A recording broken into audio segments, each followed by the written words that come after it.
Hello everyone. ఇందాక యూట్యూబ్లో ఒక షార్ట్ వీడియో చూశాను. దాని గురించి మాట్లాడుకునే ముందు ఒకసారి మీరు కూడా ఆ వీడియో చూడండి. తిరుమల తిరుపతి దేవస్థానంలో అయితే ఉన్నానండి, కొండపైన. ఇక్కడ వచ్చేసి నిత్య అన్నదానం అయితే జరుగుతుందన్నమాట. అక్కడైతే అన్నదాన ప్రసాదం అని రాసుంది. జనాలందరిని అడుక్కుంటూ వచ్చేసానండి. ఇక్కడ చెప్పులంతా కూడా విడిచేసి వెళ్ళిపోతున్నారు, కానీ మీరు ఎడవకుండానే వెళ్ళండి, ఎందుకంటే ముందర చెప్పులు స్టాండ్ అయితే ఉండిద్ది. మన చెప్పులండి ఇక్కడ కనపడుతున్నాయి కదా, ఇక్కడ టోకెన్ ఉండదు, ఏముండదండి, ఒక దగ్గర పెట్టుకోవడం, మళ్ళీ మన చెప్పులు మనం తీసుకుని వెళ్ళడం. చూద్దాం వచ్చినప్పుడు ఉంటాయో ఉండవో. ఇక్కడ ఎట్లా పడితే అట్లా పడేసారు చాలా చెప్పులు. అమ్మో, ఇక్కడ కూడా జనాలండి చూస్తున్నారు కదా. వెంగమాంబ అన్న ప్రసాద కేంద్రం అంటండి. ఇతను రామ్ ద ట్రావెలర్ అంట. ఈయన సైకిల్ వేసుకొని దేశాలని తిరుగుతూ వీడియోలు తీసి యూట్యూబ్లో పెడుతుంటాడు. మొన్న మధ్య తిరుమలకు కూడా వచ్చాడు. నేను కూడా అప్పుడప్పుడు ఈయన వీడియోలు చూసేవాడిని, బాగున్నాయనిపించి సబ్స్క్రైబ్ కూడా చేసుకున్నా. కానీ ఈ షార్ట్ వీడియో చూసి నాకు ఈయన మీద కొద్దిగా అసహ్యం వేసింది. అంతకంటే ఎక్కువ బాధ అనిపించింది. ఎందుకో చెప్తా. ఏంటండి బాబు, లోపల ఒక ప్రపంచం ఉన్నట్టుంది. క్లియర్గా ఉన్నాయి 3-4 గంట నెంబర్లు ఫాలో అవుతా వెళ్ళడమే. పెద్ద మ్యాప్ కూడా ఉందండి, కొండకి సంబంధించి అనుకుంటా. చాలా బాగుంది. ఈ నెలకి ఎంటర్ అవుతున్నామండి. దొరికితే బాగుంది సీటు. మన జనాలు వస్తూ ఉంటారు. తిరుమలలో శ్రీ వెంగమాంబ అన్నప్రసాద కేంద్రం. అదేనండి, ఉచిత అన్నదానం. ఈ అన్నదానం ఏంటో, అక్కడ భోజనాలు ఎలా ఉంటాయో అందరికీ చాలా బాగా తెలుసు. కానీ ఈయన గారికి అక్కడ ఏమేమి కనిపించాయో, దాని గురించి ఎట్లా మాట్లాడుతున్నాడో ఒకసారి మీరే చూడండి. కాబట్టి రెడీమేడ్గా పెట్టే ఉన్నాయి. ఇక్కడ వెళ్ళి మనం కూర్చోవడమే అండి. లోపలికి రాగానే ఇదిగోండి ఆకు ఉంది కదండి, ఆకు పైన ఇదిగోండి మట్టిగా ఉంది, కనపడుతుందా అండి. అలాగే కూరలు అన్నీ పెట్టేశారు. ఇది నాకైతే బాగానే ఉంది, అందరి బాగానే ఉన్నాయి, నా ఒక్కడిదే. నీకు కూడా ఇదిగోండి ఇట్లా ఉందన్నమాట. ఆకంట మట్టిగా ఉందంట. పాపం వాళ్ళు ఆకుని నీట్గా కడిగి అక్కడ పెట్టి దాంట్లో భోజనాలు పెడుతుంటే ఈయన ఏం చెప్తున్నాడో చూడండి, ఏం ఎక్స్పోజ్ చేస్తున్నాడో చూడండి. గ్లౌజ్ పెట్టుకుంటే బాగుండేది చేతికి. గ్లౌజులు పెట్టుకోవాలంట. గ్లౌజులు మాస్కులు పెట్టుకోలేక అదేమైనా 5 స్టార్ హోటల్ అనుకున్నావా? మీరు ఒకసారి గ్లౌజులు పెట్టుకొని ఒక గంట సేపు పని చేయండి, తెలుస్తుంది ఎట్లా ఉంటుందో. అయినా వాళ్ళు ఏమైనా పని చేసే పని వాళ్ళు అనుకున్నావా? వాలంటీర్లు, స్వచ్ఛందంగా గోవింద సేవ చేద్దామని వచ్చిన వాళ్ళు. పోనీ నువ్వు చెప్పిన, సారీ నాకు సంస్కారం ఉంది, పోనీ మీరు చెప్పిన ఆ గ్లౌజులు ఏమైనా హెల్దీనా? అది మొత్తం ప్లాస్టిక్. దానికి వేడి వస్తువులు తగిలితే ఏమవుతుందో తెలుసా? వడ్డించగానే అక్కడ అందరూ గోవింద నామస్మరణ చేసి భోజనం చేస్తారు. ఆ అన్నాన్ని తిరుమల శ్రీవారి ప్రసాదంగా భావించి కళ్ళకు అద్దుకొని నోట్లో పెట్టుకుంటారు. సార్ చూడండి ఎట్లా తింటున్నాడు గబగబా. ప్లాస్టిక్ అక్కడ వేయొద్దండి, చెప్పులు ఇక్కడ వేయొద్దండి, ఎట్లా పడితే ఎట్లా ఉన్నాయి అని నీతి వాక్యాలు చెప్పి ఈయన. ఇంకొంచెం వేస్తారా? థ్యాంక్స్ అండి. ఈ సాంబార్ వచ్చిన టేస్టు నాకు తెలిసి ప్రపంచంలో ఎక్కడ రాదండి. ఎందుకే అనుకుంటే ఇక్కడికి అంతమంది వచ్చేది భోజనం చేయడానికి. అన్నం కొంచెం స్లోగా పెడితే బాగుండండి, అక్కడికి వెళ్ళి పడిపోయింది. చూడండి మళ్ళీ, అన్నం కొంచెం స్లోగా పెడితే బాగుండు, అక్కడ పోయి పడిపోయింది అంట. పడిపోయిన అన్నాన్ని తీసుకొని మళ్ళీ ఆకులో పెట్టుకున్నాడు. అంటే ఏం చెప్తున్నాడు? వాళ్ళకి బుద్ధి లేదు, నాకు చాలా బుద్ధి ఉంది, నేను చాలా మెచ్యూర్డ్, అందుకని నేను ఇట్లా చేస్తున్నానని చెప్పి వీడియోలో పెడుతున్నాడు. ఇవన్నీ ప్రజలకు చూపించాల్సిన అవసరం ఉందా? పాపం వాళ్ళు ఏదో పని చేసి అలసిపోయి ఏదో చిన్న పొరపాటు జరిగిండొచ్చు, దానికే ఇంతగా ఎక్స్పోజ్ చేయాలా? సరే, ఏదో పొరపాటు జరిగింది, దాన్ని వీడియోలో పెట్టాల్సిన అవసరం ఏముంది? జనాలకు చూపించాల్సిన అవసరం ఏముంది? అయ్యా అన్నం కింద పడుతుంది, కొద్దిగా చూసుకొని పెట్టండి అని చెప్పొచ్చు కదా ఆయనకి. దేవుడి ప్రసాదం కాబట్టి ఎలా ఉన్నా తినాలి. మళ్ళీ ఆ డైలాగ్ చూడండి, దేవుడి ప్రసాదం ఎలా ఉన్నా తినాలంట. అంటే దానికి అర్థమైంది మీరే చెప్పండి. దగ్గర ఒక జగ్గి ఇచ్చారండి అందరికి వాటర్ పోసుకోవడానికి, నాకు బాగా నచ్చింది. ఎక్కడ థ్యాంక్స్ అమ్మా. అన్నం తినేసానండి, ఇచ్చిన కూర, సాంబారు, రసం, పెరుగు తినేసాను. చట్నీ ఒకటి మిగిలింది, స్వీట్ ఒకటి మిగిలింది. అన్నప్రసాదంలో ఏది వేస్ట్ చేయకూడదు, ఎందుకంటే దీని విలువ లేనప్పుడే తెలుస్తుంది. కానీ స్వీట్ ఒక్కటి తింటలేదండి, ఎందుకంటే దీంట్లో చక్కెర ఉంటుంది కదా, చక్కెర ఒంటికి మంచిది కాదు. నేను చేసే కాసు నో షుగర్ అని. ఇంకా ఏమంటున్నారు? అన్నం విలువ దొరకనప్పుడే తెలుస్తుంది.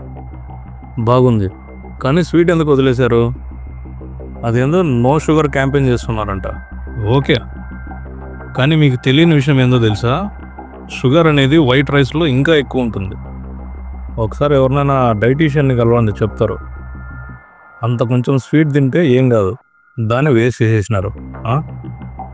ఓకే, అది మీ పర్సనల్, దాని గురించి నాకెందుకు. ఎలా ఉంది? బాగుంది, అదిరిపోయింది బ్రో. భోజనం తిన్న తర్వాత ఫీడ్బ్యాక్ అండి. భోజనం ఎలా ఉంది ఏంటి అంటే ఏమైనా మార్పులు చేర్పులు చేయాలని, అంతే కదండి. అంతా బ్రహ్మాండంగా ఉందండి. ఈ దేవుడి భోజనానికి పేరు పెట్టడానికి లేదనమాట అండి. చేతులకి గ్లౌజ్ ఒకటి, మాస్క్ ఒకటి ధరిస్తే కనుక వాళ్ళలో నెంబర్ 1 అనడంలో ఎటువంటి డౌట్ లేదు. ఇప్పుడు కూడా నెంబర్ 1 ఇంకా పైకి వెళ్ళిద్ది. సో గ్లౌజ్ ఒకటి, మాస్క్ ఒకటి, అంతే. ఇంకేమంటున్నారు, వరల్డ్లో నంబర్ 1. మీరు ప్రపంచాలు తిరిగే ట్రావెలర్ కదా, మీరే చెప్పండి. భారతదేశంలోని హిందూ దేవాలయాల్లో తప్ప వేరే ఎక్కడైనా, ఏ ప్రార్థనా స్థలాల్లో అయినా, ఏ దేశంలో అయినా సరే ఇట్లాంటి సౌకర్యాలు ఉంటాయా?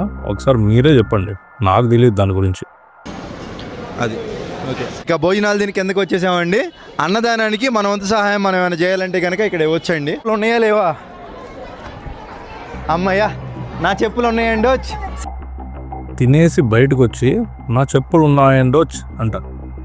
మిమ్మల్ని ఎంతమంది ఫాలో అవుతారు, ఎంతమంది మీ వీడియోస్ చూస్తారు? అంటే గుడి దగ్గర చెప్పులు వదిలితే వెళ్ళిపోతాయి, మనకు కావు అని మీ ఉద్దేశమా? సేఫ్గా ఇక్కడ ఎట్లా పడితే అట్లా ఉంది, జంప్ చేస్తా అక్కడికి పోతున్నా, మీరందరూ సైడ్ ఇవ్వాలి. Jump, just miss. చూడండి, 2 అమ్మాయిలు ఆడుంటే వాళ్ళ మీదకి దూకుతున్నాడు. సరే, ఏదో పొరపాటు అయిపోయింది అనుకోండి, దాన్ని సపరేట్గా వీడియోలో పెట్టాలా? అంత అవసరమా? కనీసం ఆ అమ్మాయి ముఖం కనబడుకోకుండా బ్లర్ చేయడమో లేకపోతే ఏదైనా స్టిక్కర్ లాంటివి పెట్టడం చేయొచ్చు కదా. ఒక పవిత్రమైన స్థలంలో ఎలా బిహేవ్ చేయాలో తెలియదు, కానీ జనాలకు నీతులు చెప్పమంటే మాత్రం చెప్తారు. కనీసం ఆ అమ్మాయికి సారీ అనే చెప్పాడా? అది లేదు. ఈ మధ్య ప్రతి ఒక్కరికి హిందువుల ప్రార్థనా స్థలాలంటే చాలా చులకనైపోయింది. దేవుళ్ళ మీద, శాస్త్రాల మీద, ఆచారాల మీద పిచ్చి పిచ్చి కామెంట్లు, కామెడీ షోల పేరుతో అడ్డమైన వాగుడు అందరికీ ఈ మధ్య ఫ్యాషన్ అయిపోయింది. తిరుమల అన్నప్రసాదం మీద ఇంత నెగిటివిటీ వీడియో చేశాడు కదా ఈయన. ఒకసారి ఈ వీడియో చూడండి, దాంట్లో ఏముందో చూడండి మీరే. రోడ్డు మీద అలా సైకిల్ వేసుకుంటూ వెళ్తుంటే ఇక్కడ నాకు ఒక మసీద్ కనపడిందండి. ఎందుకు అడగాలనిపించింది ఇక్కడే నాకు, క్యాంపింగ్. చూసారా, మసీదు కనిపించిందంట. ఎందుకో చూడగానే ఆయనకి మనసులో నుంచి అనిపించేసిందంట అడగాలని. చూడండి ఇంకా ఏముందో. వచ్చి ఫస్ట్ ఒక ఆయన అడిగితే లేదు వెళ్ళిపోమని చెప్పాడు. తర్వాత అయినా ఇంకో పెద్ద ఆయన పక్కన కనపడితే అడిగితే ఇంకా వాళ్ళతో పెద్దవాళ్ళతో మాట్లాడి ఓకే అయితే చేశారన్నమాట. ఇదిగోండి మన సైకిల్, క్యాంపింగ్ అయితే పక్కనే వేసుకోమన్నారు అక్కడ. So happy, thank you so much sir. Okay, thank you. So ఈయన టాయిలెట్స్ అక్కడ ఉంది అని చూపిస్తున్నారు. ఇప్పటికిప్పుడు నేను అనుకుంటే నాకు డబ్బులు ఉన్నాయి, హోటల్లో స్టే చేయొచ్చు. కానీ నాలో ఉన్న కొత్తదనం అనే గుణం నన్ను ఎంతకైనా తెగించేలా చేస్తుంది. మసీదు నాకే వచ్చి అడగాలనిపించింది, అడిగాను, సక్సెస్ అయింది. అంటే ఏం లేదు, నీ ప్రయత్నం నువ్వు చేసుకోరా, అన్నీ అవే జరుగుతాయి అనడానికి ఉదాహరణ.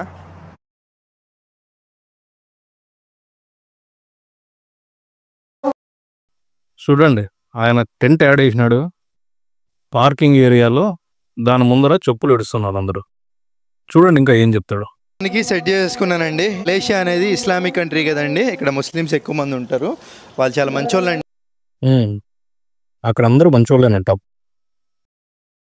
ఇక్కడ వేసుకోమన్నారు ఫస్ట్, కానీ తర్వాత అదంతా చూసి ఇక్కడ నుంచి క్యాంపింగ్ టెంట్ తీసుకెళ్ళి అక్కడ వేసుకోమన్నారు. సో లోపల సో పర్లే, హ్యాపీ. నేను ఇప్పుడు ఇక్కడ నుంచి అక్కడ షిఫ్ట్ చేసుకుంటా. ఇంకా ఫైనల్గా ఇది సెటప్ ఇక్కడ ఒక పెద్ద ఆయన అయితే వాటర్ బాటిల్ మరియు ఫుడ్ ఐటమ్స్ కొన్ని తీసుకొచ్చి ఇచ్చారండి. నిజంగా ఇంత మంచోళ్ళు ఉన్నారా ప్రపంచంలో అని ఇప్పుడే తెలుస్తుంది. Thank you so much sir. గుళ్ళో ఉచితంగా నాణ్యమైన భోజనం పెడితే దానికి వంకలు పెట్టి అక్కడ ప్లాస్టిక్లో చుట్టిన ఫుడ్ ఐటమ్స్ని కళ్ళకు అద్దుకొని తీసుకుంటున్నాడు. ఒక విషయం తెలుసా బ్రదర్, రైల్వే స్టేషన్లో చెప్తూ ఉంటారు, అన్నోన్ పర్సన్స్ ఇచ్చే తినుబండారాలు తీసుకోకండి అని. ఆ విషయం తెలుసా? సరే, అదంతా మీ కర్మ కాదు, కర్మ. సరే, మీరేమన్నా చేసుకోండి, కానీ మ్యాటర్ ఏమంటే హిందువులు సెంటిమెంట్గా భావించి వెంగమాంబ అన్నప్రసాద కేంద్రంపై దుష్ప్రచారం ఎందుకు చేస్తున్నట్టు? మంచి ఉంటే మందికి చెప్పాలి, చెడు ఉంటే చెవిలో చెప్పాలి అంటారు పెద్దలు. మీకు 900K ఫాలోవర్స్ ఉన్నారు, అలాంటిది మీరు ఎంత బాధ్యతగా ఉండాలి? ఇప్పటికే హిందువుల మీద, హిందువుల ఆలయాల మీద ఏమేం జరుగుతున్నాయో అందరికీ తెలిసిందే. అలాంటిది ఒక హిందువు అయ్యుండి మీరు ఇలా చేయడం మంచిదేనా? ఒకసారి ఆలోచించండి. సరే అని చెప్పి ఈయన వీడియోలు కొన్ని చూశాను మళ్ళీ. సాధారణంగా మనం దేశాలు దాటినప్పుడు మనకి భారతీయ ఫుడ్ అనేది చాలా అరుదుగా దొరుకుతుంది. జహీర్ రెస్టారెంట్ అంట. లోపల ఈ విధంగా ఉంది. ఇది వచ్చేసి రైస్ అండి, బంగాళదుంప రైస్, ఇది మామూలు రైస్, ఇవన్నీ కూడా చికెన్ ఆల్రెడీ చేసి పెట్టుకున్నారు. ఆ మైక్రోవేవ్ లో పెడతారనమాట. బిర్యానీ అయితే తెచ్చేసారు వేడి చేసేసి. ఇదేంది ఎంత బాగుంది, రిజర్వ్ చేసింది. దీంట్లో గ్రేవీ ఇలా అయినా బాగుంది, అదేందో కానీ. టాంజానియా దేశంలో జహీర్ రెస్టారెంట్. అక్కడ దరిద్రంగా నిల్వ చేసిన ఫుడ్ అని ఆయనే చెప్పాడు. మళ్ళీ ఏమంటున్నాడు, ఇదేందండి ఇంత బాగుంది నిల్వ చేసిన ఫుడ్. ఆ రెస్టారెంట్లో సర్వర్కి గ్లౌజ్ ఉందా, మాస్క్ ఉందా, అవన్నీ అయితే అక్కడ కనపడలేదా? ఏదో రోజు పోతాంలే. ఇప్పుడు తెలుస్తుంది కదా ఫుడ్ వాల్యూ. బయట దేశాల్లో ప్రిజర్వ్ చేసుకొని మరీ తింటారండి. ఎంత దౌర్భాగ్యం పడుతుంది. ఇది కొంచెం స్మెల్ తేడాగా ఉంది. డబ్బులు పెట్టాంగా, ఏదో రోజు పోతానండి. అదేందో స్మెల్ వస్తుందంట, అయినా కూడా డబ్బులు పెట్టామని చెప్పి అట్లే నోట్లో పెట్టుకేసుకున్నాడు. ఆ పాచిపోయిన ఫుడ్కి ఒక్క నెగిటివ్ కామెంట్ లేదు, అంతా పాజిటివ్ మైండ్ సెట్టే. ఏంటి ప్రమోటింగ్ రెస్టారెంటా? మామూలుగా సినిమాల్లో అంటుంటారు బిర్యానీలో బంగాళదుంప ఫారెన్ దేశాలు తిరిగి వస్తే ఇండియా చులకన అయిపోతుందని. అది ఈయన చూస్తుంటే నిజమే అనిపిస్తుంది. ఫైనల్గా ఈ వీడియో పరంగా నేను చెప్పేది ఏమంటే, రామ్ గారు మీ మీద మంచి అభిప్రాయం ఉంది, అనవసరంగా దాన్ని పాడు చేసుకోవద్దండి. ఇంతకుముందు ఇంకేదో దేశంలోని ఆలయంలో ఇట్లాగే అన్నదానం చేస్తే ఇట్లాగే నెగిటివ్ కామెంట్స్ చేశారు. ఇకనైనా ఇవన్నీ మానుకోండి. ఇక తిరుమల అన్నప్రసాద వీడియోకి వస్తే నాకు కనిపించిన మంచి విషయం ఏమంటే, వీడియో కింద కామెంట్స్లో జనాలు ఈయనకి బాగానే బుద్ధి చెప్తున్నారు. ఆ కామెంట్స్ చూసైనా కొంచెం బుద్ధి తెచ్చుకుందాం అనుకోకుండా ఈయనలాగే ఎవరో నెగిటివ్ కామెంట్ పెడితే ఆ కామెంట్ని పిన్ చేసి పెట్టాడు. ఎందుకు ఇంత నెగిటివిటీ? కొంచెం బాధ్యతగా ఉండండి. అదండి మ్యాటరు. దీని గురించి మీరేమనుకుంటున్నారో ఒకసారి కామెంట్ చేయండి. నేనేమైనా తప్పుగా మాట్లాడానేమో అది కూడా చెప్పండి నాకు. ఉంటానండి. నమో వెంకటేశాయ. జై శ్రీరామ్. భారత్ మాతా కీ జై.